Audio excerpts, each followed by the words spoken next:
Hi guys, it is Wednesday and that means it's time for some Wednesday YA, and this month's book is Vicious by V.E. Schwab. So today I'm going to read you an excerpt of the entire first chapter. If you have already read Vicious or you're reading it along with us for Wednesday YA, we'll be discussing it next Wednesday, June 25th at 8:30 Eastern on Twitter with the hashtag WednesdayYA.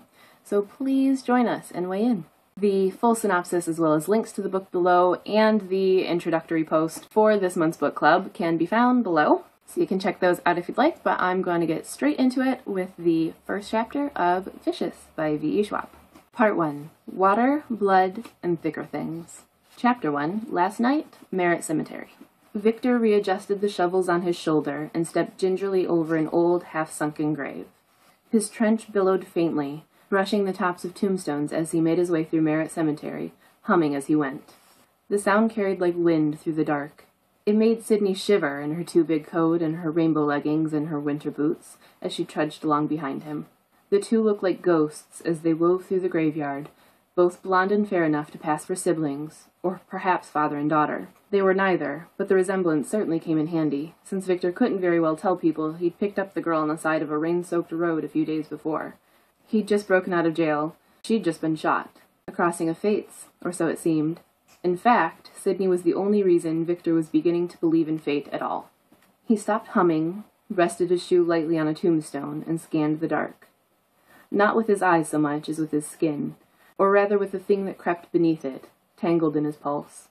He might have stopped humming, but the sensation never did, keeping on with a faint electrical buzz that only he could hear and feel and read. A buzz that told him when someone was near. Sydney watched him frown slightly.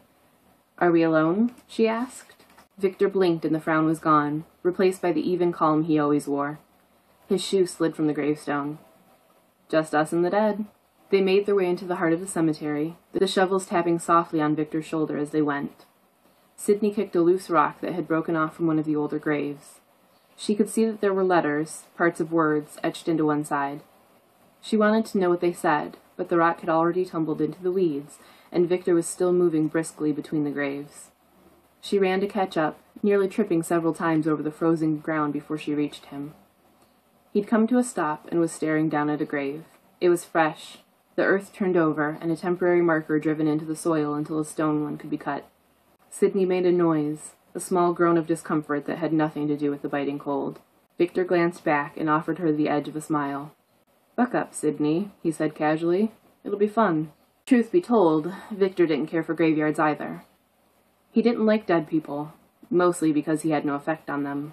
Sydney, conversely, didn't like dead people because she had such a marked effect on them. She kept her arms crossed tightly over her chest, one gloved thumb rubbing the spot on her upper arm where she'd been shot. It was becoming a tic. Victor turned and sunk one of the spades into the earth. He then tossed the other one to Sydney, who unfolded her arms just in time to catch it. The shovel was almost as tall as she was.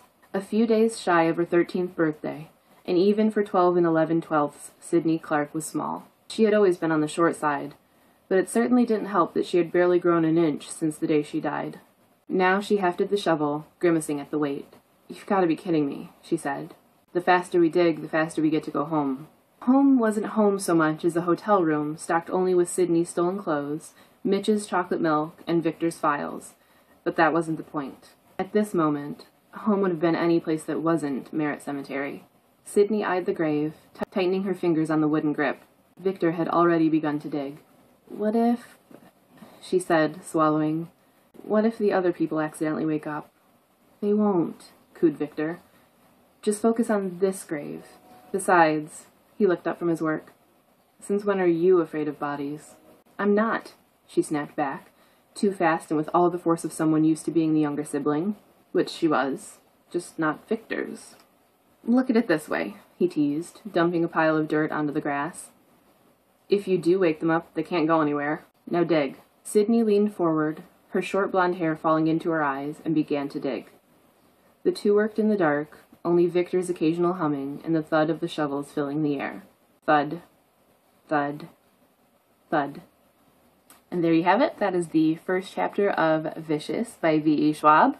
If you haven't picked it up already and you were planning on doing so, do so soon so you can discuss it with us for Wednesday YA Book Club. Otherwise, let me know what you thought in the comments. And until next time, thanks for watching and happy reading!